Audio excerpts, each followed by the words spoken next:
Welcome to another episode of Rob Wright's Gen X Pop Culture. And on today's episode, it's December 2023, and we are kicking off the Christmas season with one of my favorite holiday movies. Yes, I think it's a Christmas movie, but we'll debate it later on in the chat and on my posts. Die Hard. Die Hard is one of my favorite movies. It stars one of my favorite actors, Bruce Willis. This is his breakout role, one of my favorite movies of all time. Can't wait to talk about this movie. It's greatness. If you haven't seen it, definitely go see it. If you haven't watched it in a while, turn it on. It's usually playing around this time of year because a lot of people do consider it a Christmas movie.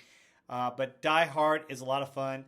I love this movie. I remember seeing it when I was a kid in the movie theater, and I grew up watching Bruce Willis on Moonlighting, so I was already a Bruce Willis fan, and then this story, everything about it's awesome. So today, I'm going to tell you a little bit about the background of the movie. It's interesting, folks. Then I'll tell you a little bit about Bruce Willis and how he got the role and some things about his role in this movie, which are interesting and fascinating. I'll then talk a little bit about some of the other actors and what they did in this. I'll tell you about a couple of the stunts, and then I'll tell you about the reception of Die Hard and how it was a big surprise to a lot of critics and some other people. So let's get into it. It's Die Hard. So the background to this movie is fascinating. Die Hard was actually based on a book called Nothing Lasts Forever, which was a sequel to another book called The Detective. Well, The Detective was actually made into a movie that starred Frank Sinatra. And when they were coming up with the idea of making a movie out of Nothing Lasts Forever, they were actually going to get Frank Sinatra to play John McClane and be in the movie Nothing Lasts Forever, which is interesting since he played the detective. But the detective was shot, I think, 20 years before Die Hard. So he would have been, Frank Sinatra was significantly older at the time, and he turned down the role saying that he was too old and too wealthy to do it. And I'm kind of glad they did, because what ended up happening is they adopted the book, and we'll tell you a little bit more about the name change and what they did with it coming up. But basically, what the main plot of the whole story is about a man who should have said he was sorry to his wife, but terrorists take over. So, interesting stuff. Guys, always make peace with your loved ones. Don't let terrorists or something else happen before that. And one of the writers said that this really drove home to him when he was fighting with his wife, and he went out for a drive, and he was speeding along the highway, and he was behind a refrigerator truck, and the refrigerator truck lost a cardboard box, which was his cargo, and it hit his car, and he's so lucky because it was the end of the day and that box was actually empty. There was no refrigerator in it, and it was kind of like his life flashed before his eyes, and it just kind of a scary moment for him. That's when he realized kind of the plot line for this movie and this idea for this movie. Also, he realized that life is too precious and short to carry grudges, and he made up with his wife. But I thought that was an interesting side note when I watched some of the special features of this movie. John McTiernan is the director again, and yes, I did another one of his movies. He's a fantastic director. He did Predator, which, if you haven't checked it out, please check out my Predator review. That's another awesome movie starring Arnold Schwarzenegger. I love that movie too. But he didn't really want to do a movie about terrorists. He was kind of sick of that. He wanted to change it to something else. And he asked Joe Silver, the producer, to kind of change it. And so Die Hard kind of has, and we'll talk a little bit about this later, kind of has the twist where they're not really exactly terrorists. They come across as terrorists, but they're really robbers, which I thought was really cool, a unique, ironic twist at the end, and we will talk more about that as we go.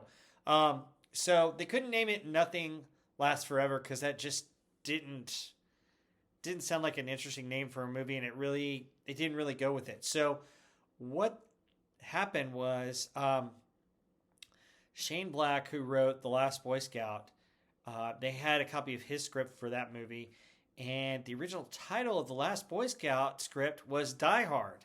So they decided to take his title from him, and so Die Hard got its name from the original script for the Last Boy Scout, if you can believe it. The original author of the book, Nothing Lasts Forever, didn't like the name Die Hard. He thought it reminded him of a battery, because of Die Hard batteries. But nowadays, when you say Die Hard, you may think more about this movie than the battery. I don't know. That's a good question. Tell me below in the comments. So, the key element is that he came back to restore the marriage and his family, like I mentioned. And then also the twist was the villain, that he's not just a terrorist, but a thief.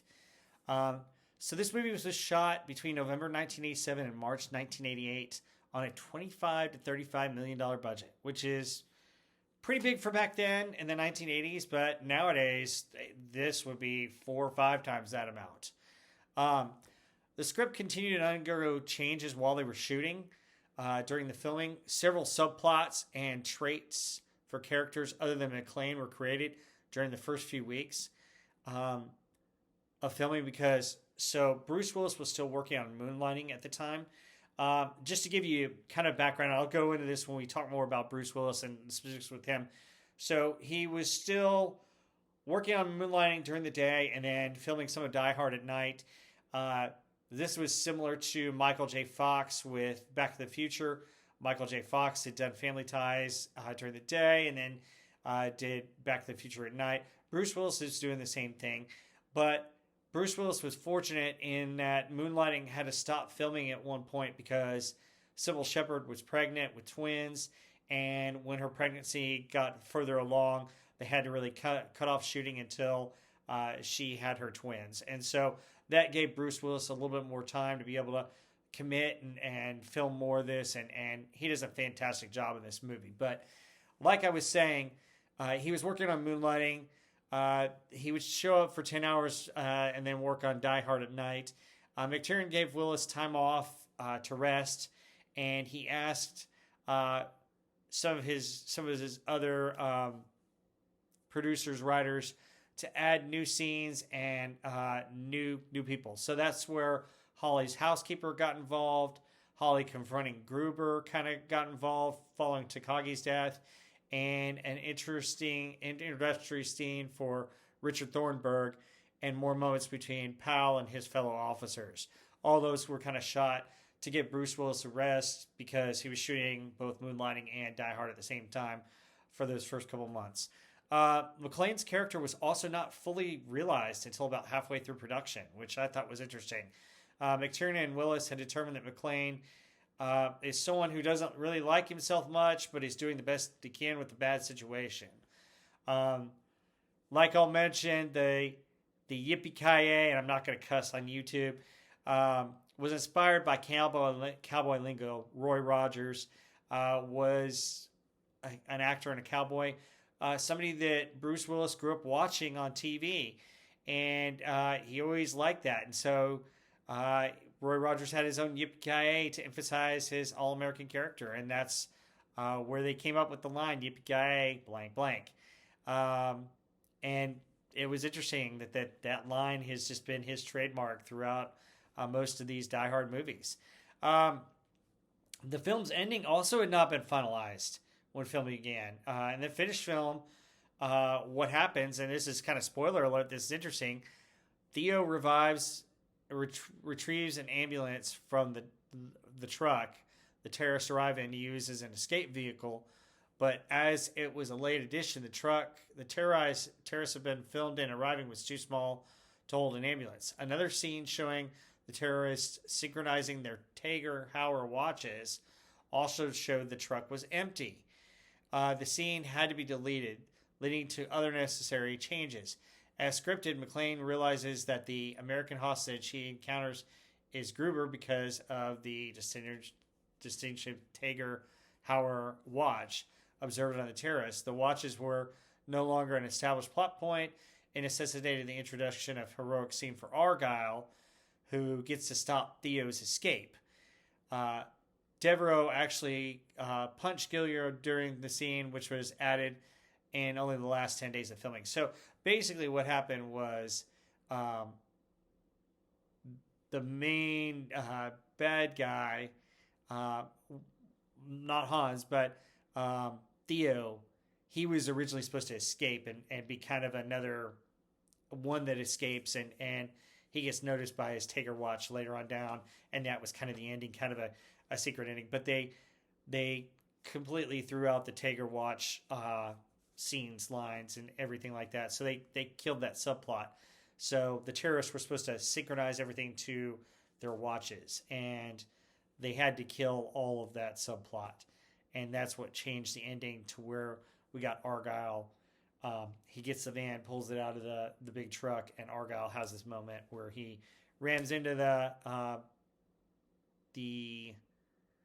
it's the ambulance that they pull out of there, and he punches the bad guy, and that's the ending that we get for that. But he was originally supposed to escape, which is kind of cool. Interesting stuff. So a little bit about the movie. Expectations for Die Hard were low. I thought it was just going to be another action movie. Unfortunately, Bruce Willis's movie Sundown and Blind Date, which is his first film, which I think is actually a really funny, great romantic comedy with him and Kim Basinger. Check that out if you've never seen it. I like Blind Date. I want a T-shirt about that, but we'll talk about that when we do Die Hard with Vengeance. Anyway, those films didn't do well, and I'll tell you more about this when I talk about Bruce Willis, but at the time they didn't really see him as a leading man, and so they didn't think that Die Hard was going to do so well because of that. The other thing is that he had some good competition. They thought that Red Heat, starring Arnold Schwarzenegger, was going to do better, and then Clint Eastwood's The Deadpool was coming out. The New York Times noted that Die Hard and comedies Big Top Pee-wee and Bull Durham would be closely scrutinized by the industry for success or failure. Die Hard was also singled out because Willis had a huge salary at the time. It was $5 million. And like I said, Sunset didn't do too well. And unfortunately, Blind Date didn't do as well. I still love Blind Date, though. I haven't seen Sunset. May have to go back and revisit that one. Anyway, so that's a little bit about Die Hard and kind of the beginnings of it. It's an interesting start, an interesting way that they got it up and going. Let's talk a little bit about Bruce Willis's John McClane. So John McClane, played by Bruce Willis, one of my favorite heroes. I love especially the first 3 Die Hard movies. So John McClane, the character, is an everyman, not a superhero. That's what I think is so charming about him. He's not this guy that just has everything together. As a matter of fact, he doesn't have everything together going into this movie because he's trying to save his marriage, and he gets thrust into this situation where he does have some training, but my goodness, he goes through all kinds of crazy stuff just to try and save the day. The interesting thing about the role when I was doing some of the research is that a lot of people said that John McClane, a lot of his character that we see in the first movie is really what Bruce Willis is kind of like in real life.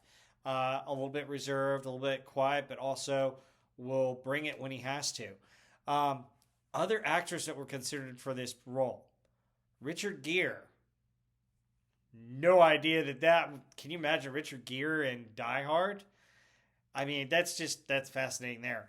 The role of McClane was also turned down by some other big popular actors at the time, including Arnold Schwarzenegger and Sylvester Stallone. So, very interesting. Like I said, Bruce Willis was well known from Moonlighting. That's where I knew him from. That's where I love David Addison, his character of David Addison. And John McClane is totally the opposite of David Addison in this. I would think that David Addison is closer to Ellis than he is to John McClane in this movie, but that's another debate that we can have in the chat. Anyway, Bruce Willis was paid $5 million for his involvement, placing him among the Hollywood's highest paid actors at the time, and the deal was seen as a poor investment by the industry because, like I said, they didn't view him as a leading man yet because his other two movies had flopped, and while Moonlighting was successful, they didn't know if he could carry a whole film. So it's very interesting. At first, Bruce Willis really didn't want to do the movie, just because the other movies that he was in didn't do so well. They finally convinced him, and the fact that Moonlighting was gonna, have to cut filming a little bit earlier because of Sybil Shepherd's pregnancy also helped. So, he was doing Moonlighting and Die Hard for the first couple months, and then when they wrapped on Moonlighting because of her pregnancy, that's when he got to finish the film. The good thing about this is the way that he reacted and some of the things that he does are exactly what a trained police officer would do if he was in a situation, which is really cool. It shows the writers and the remarkable acting by Bruce Willis, particularly at the beginning where you see him look in the door instead of going into action. He's looking to get help because he knows he's outnumbered and he can't take on all these terrorists alone. So he's very tactful throughout this, and that's what I love about Die Hard. It's, he's not sitting there trying to say, I'm the greatest, and he's going to just take out all these guys one by one. He's trying to figure out how he can get help, how he can get other people involved, how he can really try and save the day and get out of there and stay alive and hopefully keep his wife and other people alive. So very interesting. The other thing that helped the story along that really sold Bruce on the script was there's a lot of humor that helped the story, and I will share some of my favorite lines and favorite scenes at the end of this. Don't worry. It's just there's so many funny lines in this movie that really break up the action and really keep the story going. So a lot of great sarcasm. And one of the things that they said on some of the special features on the DVDs is that it's some things that you would want to always say to your boss, which I found hilarious. And I don't know if I would ever say any of these things to my boss. Like I mentioned, the Yippee-ki-yay did come from the writers talking to Bruce about their lives and growing up in New Jersey, and the fact that they both watched Roy Rogers. That is, kind of where it came from. There was a great scene where he's talking to Al, and it's the scene where he tells him, Al, I don't know if I'm going to survive this, but if I don't, find my wife. I don't know how you're going to find her, but find my wife and tell her that John says he's sorry. That was originally going to be cut from the film. And Bruce Willis fought hard to keep that in the movie because that's central to his character. Basically, it shows the growth and development of his character and what his real concern for is in the movie, and what the whole movie is really about is him trying to save his marriage. So I love that scene. It's a great scene. It's not one of my absolute favorites, but it's a great scene, and it really shows the depth of Bruce Willis as an actor, having that moment. I think this movie really set his career off on a positive note and really turned him into this action star. But you can see some of the range in his acting. You had Moonlighting, where he played a little bit different character, who was a little bit more slapstick and a little bit more comedic. In this, he's a little bit more serious, a little bit more reserved, but he also has his moments where he's funny, and he's also very tender. And so it's a very good role for him, and it was a good way to really show his range. And that's why I love Bruce Willis. What a great actor. So, as I mentioned, it was turned down by several actors, especially Sylvester Stallone and Arnold Schwarzenegger. I can't imagine either one of those two in this role would be interesting. I mean, can you imagine Stallone as John McClane or even Arnold? Think about some of the lines. It'll make you laugh. Bruce Willis's first day on the set was November 2nd, 1987. He came straight from filming Moonlighting to shoot one of his most pivotal scenes. It's where McClane leaps from the roof and it explodes behind him. Saved only by a length of firehose.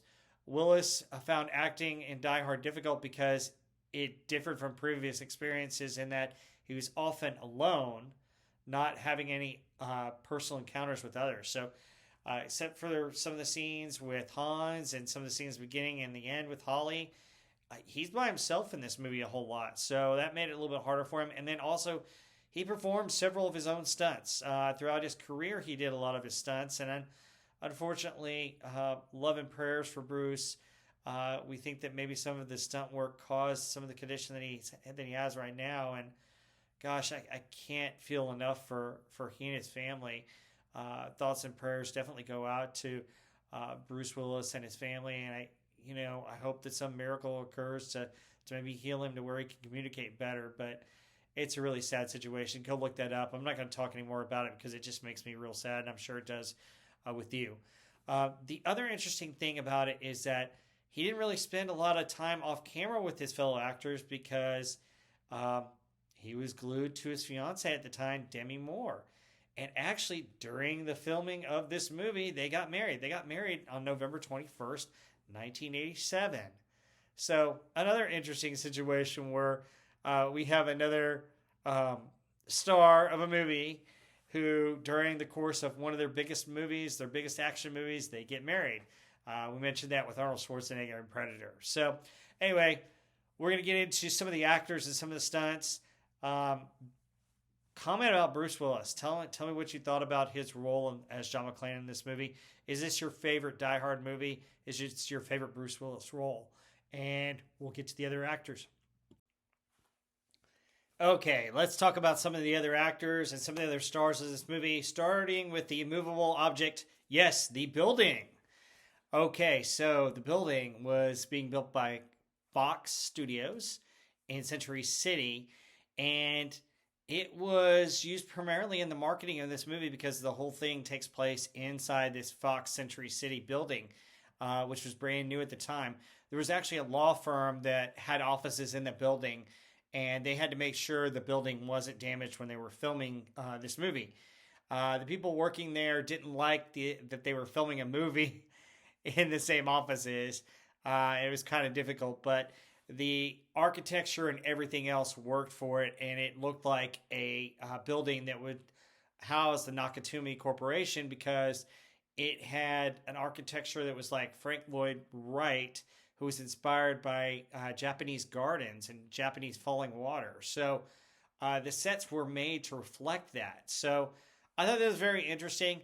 The other thing about the building that makes it kind of a character in the movie is that if you look at some of the posters and the promotional material, they focus in on the building.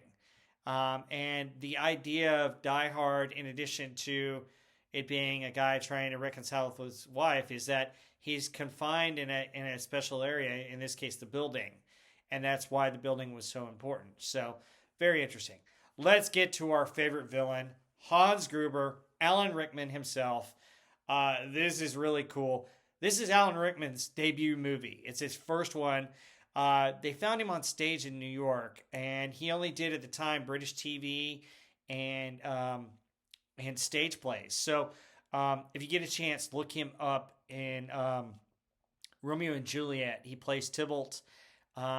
If you can find anything about him doing Tybalt on stage, he's perfect as that villain, and that kind of matches his persona for Hans Gruber in Die Hard, which I thought was very interesting. Rickman's reaction to the final scene, which we'll talk about that stunt, but they told him they were going to go on 3 and they went on 1. So you'll see in some of these slides, you'll see his reaction as he's falling off the roof at the end. That's his real reaction. They got it in the first take. They did another one, but the first one was the best and they used it. So very interesting, very fascinating there. He basically created the Euro villain that shocked viewers with him killing Takagi, which they didn't expect. They didn't expect the villain to just come in there and be so ruthless, and it showed that Hans Gruber meant business. The other cool thing about him was, these were terrorists, and a lot of them were in gear and had other stuff, but he was dressed in a suit, and this made him unique. It made him stand out as the leader, but also helped with his one scene with Bruce Willis's character, John McClane. Because he was in a suit, he could almost disguise himself as one of the hostages. And one of the interesting things, they had asked Alan Rickman to do an American accent. His American accent at the time wasn't very good. It wasn't the best, but he could do a California surfer dude kind of accent. And so he used that and they ate it up, and that's how that worked. So it was really interesting. And that scene I love where he's, oh, you're one of them, and he meets, John McClane, and the whole interesting thing where he calls himself Bill Clay, and you see on the thing that says WM for William Clay, and that whole scene where John gives him a gun. Oops, no bullets. So I love it. I love that scene. I love everything about that scene. I'll talk more about it, but Alan Rickman was incredible in this movie. This is one of my favorite movies with him in it. Another one that I love with him as a villain in it is Robin Hood with Kevin Costner. He's fantastic in that one too. But critics really praised Rickman for his performance, and he became a celebrity after this movie. So hooray for that. Tragically, we lost him a few years ago. I loved him in the Harry Potter movies. I thought he was a wonderful actor. What a great actor. I love a lot of movies that he's been in. He has such range, such depth, and he really added a lot to this movie. Between him and Willis, I think they made the movie. I mean, it's fantastic. He did great. So a couple of other actors were in there. As I had mentioned at the beginning, that other actors were given more scenes and time because Bruce Willis was doing Moonlighting during the daytime, and they wanted to give him some time off because, shooting a TV show and a movie back to back is very difficult. It's not an easy thing to do. Kudos to Bruce Willis for doing that. But so what happened was Powell had a hard time because he was always talking to the script person, and he was trying to figure out his character. The Twinkies were always in it, but they eventually wrote other lines to flesh out his character. And one of the things that really they fleshed out about the character that I love is the fact that he was doing a drive-by, but he was mainly a desk cop because he accidentally shot a kid, which I thought really added to his character. And he said he hadn't been able to pull a gun on anybody since. And this made the ending even more special because you see Carl is still alive and he's about to kill McClane, which is the coolest surprise at the end of the movie. And then Powell pulls out his gun, spoiler alert, and shoots him. And it's a fitting situation for his character. Well, it wasn't originally written that way, and they were able to develop that character because Bruce Willis was taking more time off from the film. Argyle character wasn't originally supposed to be that funny. He was just supposed to be a limo driver, and that's it. But they added a lot of personality to it. And like I mentioned, they added the scene at the end where he runs into the ambulance and punches Theo, who you see up here, and knocks him out, which I thought was really cool. Another character that was interesting, Ellis. So Ellis wasn't originally supposed to be as quirky as he was. He was supposed to be played rather straight. And the actor was like, no, this guy's got to be a little bit peppy, kind of a salesman. And it was the idea is that he wanted to play him a little bit more coked up and crazy. Because, I mean, if you don't have that, then you don't get, the personality and the reason for him even wanting to go to Hans. So that's where they came up with that. Actually, the interesting thing that I'll get to in a minute is some of his lines were improvised, and I'll talk about that. So with the flexibility, characters were kept in the film longer, and others were killed off sooner. Actors were also given some room to improvise. So one of the great lines is Theo's line, "The quarterback is toast." That was improvised. And then Bogner, who played Ellis, so his line, "Hans Booby, I'm your white knight." Well, the Hans Booby was totally by him and totally made up. It's actually, I believe, a Yiddish slang. And he was working on that or another line, and he worked with another writer on it and really came up with it and fleshed it out. And kudos to the actor for really improvising and do that. It added a lot to Ellis's character. It added a lot to the movie because he's a very funny character and a very interesting character. And he sets up some interesting lines. I don't know if you catch it at the beginning, but when you see him doing a line and wiping his nose off, McClane goes, "Mr. Spot," which I thought was really funny, and that's one of the subtle lines that makes this movie great. The other things that happened in this movie that were, you see some of the henchmen and some of the things that they do. So one of the henchmen, Yuli, where he steals the chocolate bar for the SWAT team, which I thought was interesting. A lot of what McTiernan was going for was a little bit of French New Wave cinema and when editing it. And they looked at it mid-motion, contrary to the mainstream style of editing used at the time. So the way it was edited was done to help the characters and help the movie. And I thought it was edited really well. I thought this movie was just totally well done. Let's talk about some of the stunts. So, oh my goodness, the stunts were amazing in this movie. Like I mentioned, one of Bruce Willis's first scenes was a stunt. So they weren't very far removed from the tragic stunts that happened on the Twilight Zone, the movie. It was a fatal accident with helicopters. So, they really took a lot of precaution, especially with star actors during that time. But even so, Bruce Willis insisted on performing many of his own stunts, including rolling down steps and standing on top of an active elevator. Like I mentioned, the first scene that he shot was that scene where he jumps off the top of the roof and he's wearing the fire hose. They shot that actually at the top of a 5-story parking garage, and he was on the ledge, and he would jump into an airbag as a 60-foot wall of flame exploded behind him. It was considered to be one of the toughest stunts. The explosive force pushed him towards the edge of the airbag, and the crew were concerned that he might have been killed on that, but he was okay. But really still a dangerous stunt. So if you think about it, he's leaping off this ledge and the explosion's coming, and he's jumping into a 60-foot airbag. So they jump into an airbag to give him a soft landing and help it out. But the blast behind him forced his jump further out, and so he landed towards the edge of the airbag. He still made it on the airbag. Everything was okay. He was all right. But when they first saw him get pushed that far, they were fearful that he might have hurt himself. So the crew was very concerned. So they had stuntmen do a few more stunts for Willis when his character was hanging from the building, and for a few other stunts. So, gosh, wow, crazy stuff. So the other one I'll talk about, I mentioned before, is Hans Gruber's fall from the Nakatomi Plaza. So Rickman was dropped between 20 and 70 feet. Reports are inconsistent.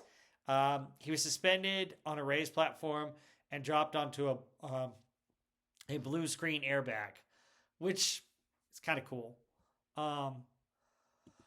The blue screen airbag allowed for them to use the footage taken from the Fox Plaza that had the confetti of the bearer bonds. Rickman had to fall backward onto the bag, something stuntmen avoid doing. They don't want to fall backward because they lose control of the fall. McTiernan convinced Rickman by demonstrating the stunt himself, which, wow, how many directors would do that, and falling onto a pile of cardboard boxes. Rickman was told he'd be dropped on the count of 3, but was let go earlier to elicit a genuine look of surprise. And boy, was it ever a surprise. The scene is fantastic. That's the first take. And that really is a surprise for Rickman. So the first take was used, but McTiernan convinced Rickman to perform the stunt a second time as a backup. So interesting stuff. I love that with the stunts. I love that with the other characters, especially the Aaron Bobs. So a little bit more about the movie. Upon its release in July 1988, initial reviews were mixed. Critics focused on its violence, the plot, and Willis's performance, while McTiernan's direction and Rickman's charismatic portrayal of the villain were praised. Defying predictions, Die Hard grossed approximately $140 million, which was pretty awesome during that time, becoming the year's 10th highest grossing film and highest grossing action film, receiving 4 Academy Award nominations, and it elevated Bruce Willis to the coveted leading man role, which he later carried in several other films. So Die Hard has been critically reevaluated and is now considered one of the greatest action films of all time. It's considered to have revitalized the action genre, largely due to his description of John McClane as a vulnerable and fallible protagonist, in contrast to the muscle-bound heroic figures of the 80s. It led to several sequels in the franchise. Most only Die Hard 2 and Die Hard with a Vengeance, which I think are the two best of the sequels, and several video games. Just this year, actually, no, it was 2017, that it was put in the Library of Congress and considered significant. So it's in the Library of Congress. Now, the other aspect of this is a lot of people consider it a Christmas film. The director says it's a Christmas film. Bruce Willis says it's not a Christmas film. Let's debate it below. I think it's a Christmas film, but that's the debate that carries on about this film. Let me talk about a few of my favorite scenes coming up. Okay, I could go on and on for hours about some of my favorite scenes of this movie, but I'll give you a few, and I'll give you a few lines that I love. In no particular order. So the first one I'll talk about is the first terrorist that he kind of meets, that kind of after he pulls the fire alarm, and they realize that he's upstairs, and Carl's brother is sent to go get him, and he kills Carl's brother. And basically, the first thing he does is he tries on his shoes. 9 million terrorists in the world, and I gotta find one with feet smaller than my sister, which I thought was a hilarious line. But the really payoff for that is he puts him back in the elevator and he writes something on his sweater. And it says, "Now I have a machine gun, ho, ho, ho." And that is one of the funniest lines and the funniest parts of this movie. Love that scene. That's what makes it so great. And the next scene that I really, really, really love is he's getting away from Carl, and he's being chased in the building. He falls down an elevator shaft, and he crawls into the air duct. And so he's in that air duct with the lighter. Now I know what a TV dinner feels like. And then he has the sarcastic line, which is one of my favorite in the movie. "Come out to the coast. We'll get together. Have a few laughs." So love that line. The next one's kind of a combo of the two. I love the scene where basically he's having to kill terrorists, and they're after him, and he's under the table, and the guy Marco's on top of the table shooting at him, and he said, "No more table. Next time you have to kill someone, don't talk, just kill him." And he's like, "Pow, pow, pow, thanks." Thought that was really cool. And then the other scene where he really gets Powell involved is he drops the dead body out of the car and starts shooting the thing, and Powell's car just in reverse, just in a panic, and it falls back. And "Welcome to the party, pal." Love that scene. That's a hilarious, awesome scene from Die Hard. Of course, all the different explosions. I mentioned the Hans and John McClane scene, which I think is awesome. I told you guys about that, where the Bill Clay, and he gives him the gun without any bullets. I love that scene. We already talked a little bit about that. One of the scenes that I really love is a scene where Carl comes back, and Hans is like, "No, I want him just neutralized," and Carl's just breaking everything and destroying everything. And the pregnant lady is with Holly, and she goes, "Wow, that guy looks really mad." And Holly goes, "He's still alive." And she goes, "How do you know?" And she goes, "Only John could hack off somebody that badly," which I thought that's a hilarious line. Also, one other thing to notice in this movie that I don't think you'll notice unless I point it out is that Hans actually makes himself a sandwich at the beginning when he's talking to the people. He just takes advantage of the party. He was hungry. He makes a sandwich. And I think that's kind of hilarious when you think about it, and you see that these terrorists are there, but they're going to help themselves to food too as part of the party. Why not? You don't really think about that, but just check it out when you see the movie. You'll see him. He makes himself a sandwich. It's kind of funny. My next scene, I love the roof scene with the FBI agents, and they're trying to get him. And he's telling all the people looking for Holly, telling them, "Hey, get back down because the detonators are going to blow the roof." And the FBI guy starts shooting at him. He's like, "I'm on your side," and he realizes that the roof is going to blow. And it's that scene that we talked about where he filmed it first, where he has to run and jump off the building. That's just fantastic. That's awesome. Some of the scenes that I cringe are obviously the scenes with the glass and with the feet. Yikes! Ouch! That it hurts my feet to watch some of that every time.